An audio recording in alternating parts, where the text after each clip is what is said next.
करो.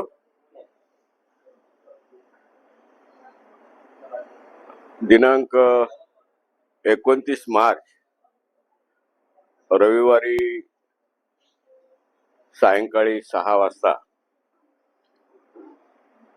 या राज्याचे उपमुख्यमंत्री शिवसेना नेते आदरणीय एकनाथरावजी शिंदे साहेब यांच्या मार्गदर्शनात एक राज्यस्तरीय शेतकरी अधिवेशनाचं आयोजन आम्ही केलेलं आहे. सर्वसाधारण या अधिवेशनाला राज्यभरातून 40,000च्या आसपास प्रतिनिधी या अधिवेशनात सहभागी होतील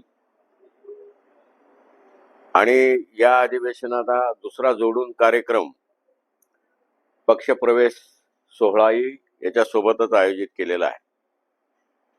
कारण 16 तारखेला फक्त आमची राज्याची कार्यकारिणीच प्रवेश केली होती साहेबांच्या हस्ते मुंबईमध्ये MRS पार्टीची. पण अनेक जिल्ह्यातले आपल्याही भागातले पदाधिकारी जे अनेक चळवळ्यामध्ये आमच्यासोबत अनेक वर्षापासून काम करतात, त्या सर्व पदाधिकाऱ्यांचा पक्षप्रवेश हा एकत्रितरित्या व्हावा या कार्यक्रमाला जोडूनच त्याचंही आयोजन आहे.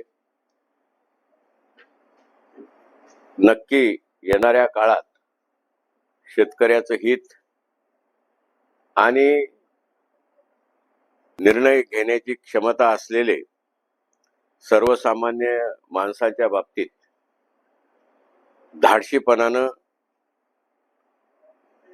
धोरण राबवणारे आजच्या परिस्थितीमध्ये आम्ही सगळ्यांनी विचार करून आदरणीय एकनाथराव शिंदे यांच्या नेतृत्वात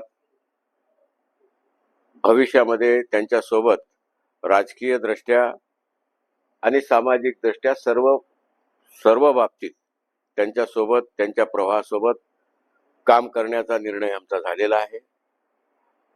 आणि म्हणून त्यांना आम्ही उद्याच्या 29 तारखेला आमंत्रित केलेलं आहे. आम्हाला आशा आहे की या महाराष्ट्रामध्ये बळीराजा आमचा अडचणीत आहे. सरकार जरी काही मदत करीत असले तरी शेतकऱ्याच्या काही समस्या आहेत आणि या शेतकऱ्याच्या अडचणी आणि समस्या भविष्यात दूर करण्याचं सामर्थ्य आणि इच्छाशक्ती असलेले नेते म्हणून आम्हाला एकनाथराव शिंदे दिसतात. आणि म्हणूनच आम्ही हा निर्णय सगळ्यांनी घेतलेला आहे, एक मताने घेतलेला आहे. निश्चितपणे या अधिवेशनाचा फायदा या पुढच्या काळात आम्हाला होईल. त्याच अनुषंगाने हे निवेदन आहे.